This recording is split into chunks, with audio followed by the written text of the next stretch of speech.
quand le consolateur sera venu, l'Esprit de vérité, il vous conduira dans toute la vérité. Car il ne parlera pas de lui-même, mais il dira tout ce qu'il aura entendu et il vous annoncera les choses à venir. Amen. Bien-aimés de Dieu, bonjour. Bonjour. Depuis la semaine dernière, tournée par le dimanche de Pentecôte, nous avons cessé de recevoir des enseignements, des instructions au sujet de la personne du Saint-Esprit.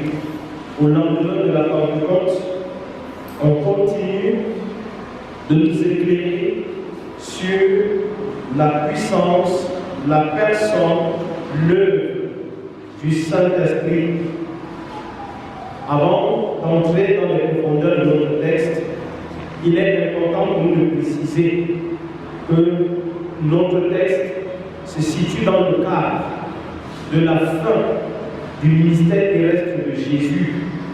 Et Jean a consacré quasiment 3 chapitres à ce qu'on peut appeler les discours d'adieu de Jésus à ses disciples. Au chapitre 16 précisément, il parle de la suite de ce qu'il a commencé au chapitre 14, de la personne du Saint-Esprit présentée dans l'évangile de Jean comme le Paraclet, c'est-à-dire le consolateur, le défenseur, l'intercesseur. Après 3 années de ministère bien rempli, mais surtout 3 années d'équipement de ses disciples, Jésus s'apprête à prendre congé d'eux. Avant de s'en aller, il prend la peine de leur parler du Paraclet.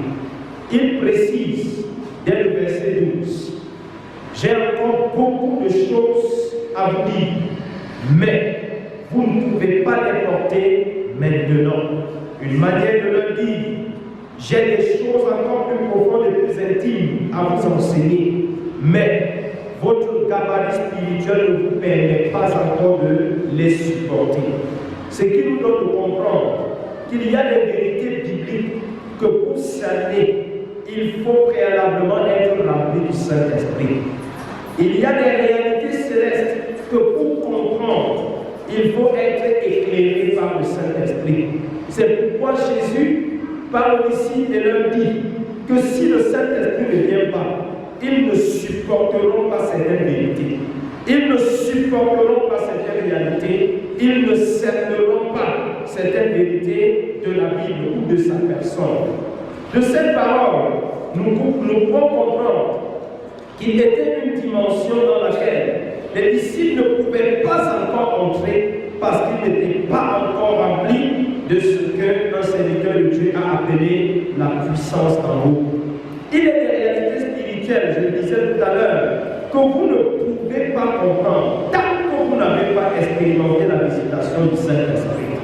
Au sein de l'Église, certaines incompréhensions, certains vains débats observés entre les bien-aimés sont liés au fait que plusieurs ne comprennent pas certaines manifestations de l'Esprit. Et tant que vous n'avez pas compris la profondeur de la démonstration de la puissance du Saint-Esprit, il ne sera que normal que vous engagez dans des débats parce que vous êtes encore aveuglés et ne comprenez pas ce que c'est que le Saint-Esprit. Tant que le Paraclet ne fait pas son siège dans le corps de Christ, certaines discussions d'idées, certains débats idéologiques persisteront. Cependant, Jésus, dans l'extrait que nous venons de lire, a pris la peine d'expliciter conscient les missions du Saint-Esprit et le rôle principal d'éclairage de la personne du Saint-Esprit. Pourquoi Jésus présente le Saint-Esprit comme celui qui conduit dans la vérité? Pourquoi mettre l'accent sur l'élément vérité? Dans le discours que Jésus a eu, je veux dire dans l'échange qu'il a eu avec Ponce Pilate, une question lui a été posée. Qu'est-ce que la vérité? Jésus, pendant son ministère, a essayé de dire aux uns et aux autres ce que c'est la vérité. En réalité, il n'a pas fait un exposé philosophique ou un discours sur ce que c'est la vérité, mais il s'est présenté lui-même comme étant la vérité. D'où la célèbre expression de Jésus: je suis le chemin, la vérité et la vie. Pourquoi Jésus parle de la vérité? Pourquoi dit-il que le Saint-Esprit va nous conduire dans la vérité? Il savait qu'après son départ, un esprit de l'erreur va s'introduire dans l'Église. L'esprit de l'erreur se déploie généralement par l'imposture, l'égarement, la séduction. Il vise à écarter les croyants de la vérité, à distraire les gens à partir des femmes, mais surtout à maintenir les gens dans les ténèbres en les confortant dans le péché. C'est l'esprit de l'erreur qui a malheureusement conduit l'Église pendant plusieurs siècles, au point où avant la réforme, il est dit que la Bible n'était l'apanage seul des serviteurs de Dieu. Le saviez-vous? Avant la réforme de Martin Luther, il était interdit à un chrétien de détenir la Bible, de lire la Bible. Seuls les prélats avaient l'autorisation de lire la Bible et de dire au peuple de Dieu leur interprétation. Voilà pourquoi plusieurs hérésies ont été distillées au sein de l'Église. Et devant ces hérésies, les gens disaient un Amen, sans savoir qu'ils disaient Amen même à ce que Jésus-Christ n'a pas enseigné. Jésus a dit, quand le Consolateur sera venu, il vous conduira dans la vérité. Ceci parce que le monde a essayé de toutes les manières à retenir la vérité captive. Le monde s'est déployé tel qu'il peut pour que la vérité ne soit pas connue de plusieurs. C'est en cela que de nos jours, ceux qui s'indignent devant les fausses doctrines distillées dans les églises, dans les assemblées, sont souvent stigmatisés, taxés de sectaires et parfois d'hérétiques, alors que ce sont eux qui prônent et prêchent la vérité. On a malheureusement progressivement l'impression que la vérité a été changée en mensonge. Et ce mensonge doit être imposé aux gens comme étant la vérité. Paul, longtemps avant, a fait ce triste constat dès lors qu'il a commencé son ministère à Rome. Il observe ceci, je le cite: la colère de Dieu se révèle du ciel contre toute impiété et toute injustice des hommes qui retiennent injustement la vérité captive. Verset 19. Car ce qu'on peut connaître de Dieu est manifeste pour eux, Dieu leur ayant fait connaître. Verset 20. En effet, les perfections invisibles de Dieu, sa puissance éternelle et sa divinité se voient comme à l'œil depuis la création du monde. Quand on les considère dans les ouvrages, ils sont donc inexcusables. Verset 21. Puisque, ayant connu Dieu, ils ne l'ont point glorifié comme Dieu et ne lui ont point rendu grâce, mais ils se sont égarés dans leurs pensées et leur cœur sans intelligence a été plongé dans les ténèbres. Voilà donc la réalité d'un monde qui ne connaît pas la vérité. Le cœur des personnes est plongé dans les ténèbres. Les hommes ne connaissent pas et ne vivent pas dans la vérité. La lumière leur est cachée. Et chaque fois que la lumière est cachée à un peuple, il ne connaîtra pas le Seigneur. Parce que le Seigneur Jésus est présenté lui-même comme la lumière. Pourquoi Jésus a dit que le Consolateur va nous conduire dans la vérité? Parce que seule la connaissance de la vérité nous rend libres. Tant que vous n'avez pas connu la vérité, vous demeurez esclaves et donc malléables et facilement manipulables par les instruments de Lucifer déguisés en serviteurs de Dieu. L'ignorance de la vérité vous maintient dans ce que nous appellerons la cécité spirituelle et vous prive de vos droits d'enfants de Dieu. Le Saint-Esprit nous est donné donc pour que nous ne soyons plus la proie des charlatans spirituels et des diseurs de bonne aventure. Le Saint-Esprit nous est donné pour que nous soyons affranchis et sortions des filets de l'oiseleur qui s'appelle Satan, qui aujourd'hui se sert des faux prophètes et des faux serviteurs de Dieu pour communiquer enseigné. Voilà pourquoi Jésus-Christ a dit, vous connaîtrez la vérité et la vérité vous affranchira. Le Saint-Esprit a donc une mission de te rendre libre, de te délivrer des fausses doctrines, de t'affranchir de la puissance des ténèbres qui t'aliènent et te rendent captif. La raison pour laquelle Dieu nous a donné le Saint-Esprit, c'est pour que nous soyons affranchis de toute forme de captivité. C'est pour que nous soyons délivrés de toute forme d'esclavage. Et sachez que chaque fois qu'une doctrine est entretenue dans l'Église et qui ne vient pas du Saint-Esprit, c'est la doctrine de l'erreur qui a pour but de maintenir les gens dans l'égarement. Le Saint-Esprit nous est donné afin que nous soyons conduits dans la vérité. Et qu'est-ce que Jésus veut dire quand il parle de conduire dans la vérité? Il est lui-même la vérité. Et la parole de Dieu nous dit que ceux qui ont cru en Jésus-Christ ont reçu de Dieu le pouvoir de devenir enfants de Dieu. Et si dans le Saint-Esprit nous est donné, c'est pour que la marque du Père soit apposée sur nous. Paul dira d'ailleurs que si quelqu'un n'a pas l'Esprit de Christ, il ne lui appartient pas. Le Saint-Esprit me donne donc d'appartenir à la famille de Dieu.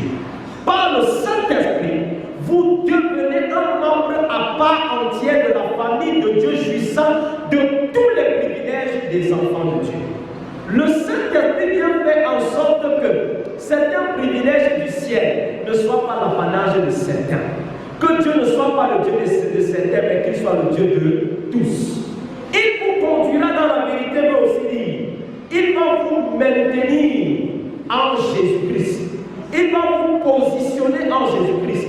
Il fera en sorte que votre épanouissement ne dépende pas des faux discours que les gens vous donnent, mais de la lumière que vous avez puisée de la parole de Dieu.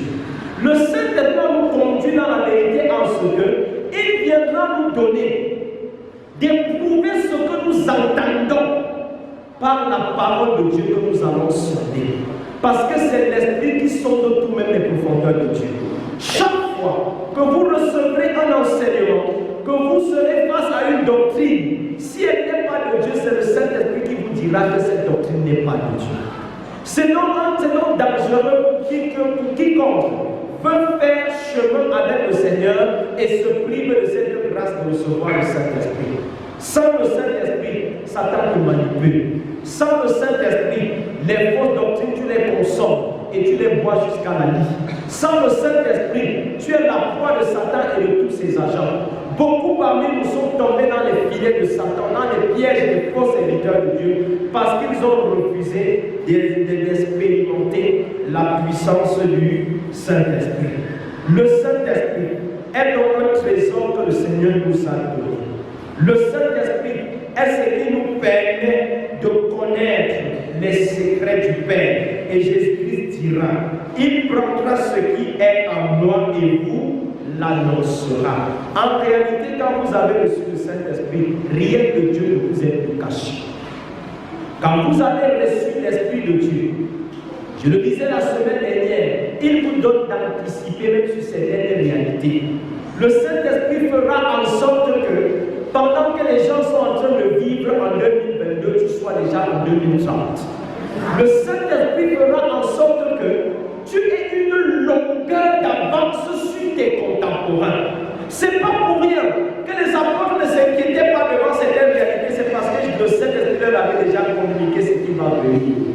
Beaucoup ne s'inquiètent pas lorsque nous sommes en train de vivre ce que nous vivons dans le monde, parce que l'Esprit de Dieu nous a déjà dit comment ces choses vont se produire. Ainsi, un enfant de Dieu n'a plus le droit aujourd'hui de s'offusquer ou d'être étonné quand il voit certaines choses se passer dans le monde. La Bible nous a déjà annoncé ces choses. Et ces choses arrivent simplement pour que chacun commence à se préparer pour attendre le retour du Maître. Le Maître vient et pour l'attendre, on a besoin du Saint-Esprit. Ce n'est pas pour rien que Jésus-Christ a dit, je vous enverrai le consolateur. Et quand il sera venu, il va vous maintenir dans la vérité. À l'heure où les mensonges sont prêchés sur les chaînes, à l'heure où on fait croire aux gens que le mensonge c'est la vérité. À l'heure où ce que nous avons appelé le 5e évangile est lu et prêché partout, à l'heure où on ne connaît même plus faire la différence entre le bon message et le mauvais, le bon serviteur de Dieu et le mauvais, il est important pour chacun d'être rempli du Saint-Esprit pour pouvoir discerner les choses. Il est important pour chacun de se laisser éclairer par le Saint-Esprit pour pouvoir discerner et comprendre qu'est-ce qui est de Dieu et qu'est-ce qui n'est pas de Dieu. Dieu veut conduire son Église par son Esprit. Dieu veut te conduire par l'Esprit, afin que tu sois affranchi de l'esprit de l'erreur, afin que tu sois délivré de la religion sans Christ, ou de ce que nous avons appelé le christianisme sans Jésus-Christ. Dieu veut te conduire par le Saint-Esprit. Laisse-toi donc saisir par lui. Laisse-toi posséder par le Saint-Esprit, afin de devenir l'habitation de Dieu en esprit. Avance par le Saint-Esprit et tu seras affranchi de la puissance des ténèbres. Que le Seigneur, au lendemain de la Pentecôte, donne à chacun de nous d'avoir une intimité encore plus profonde avec le Saint-Esprit, d'avoir une relation encore plus étroite avec Dieu, d'être encore plus sensible au mouvement de l'Esprit. Je suis persuadé que si ton intimité avec le Saint-Esprit est profonde, si ta relation avec le Saint-Esprit est encore plus profonde, il y a des choses face auxquelles tu ne seras plus ébranlé parce que tu connaîtras déjà à l'avance ce que le Seigneur va te communiquer, qu'il t'a déjà communiqué. Laisse-toi donc saisir par lui, laisse-toi utiliser par lui, laisse-toi transformer par lui et il sera ton conducteur par excellence. Puisse le Seigneur nous donner de nous laisser conduire entièrement et totalement par le Saint-Esprit. Qu'il bénisse en nous d'écouter la méditation de son parole. Amen. Veuillez nous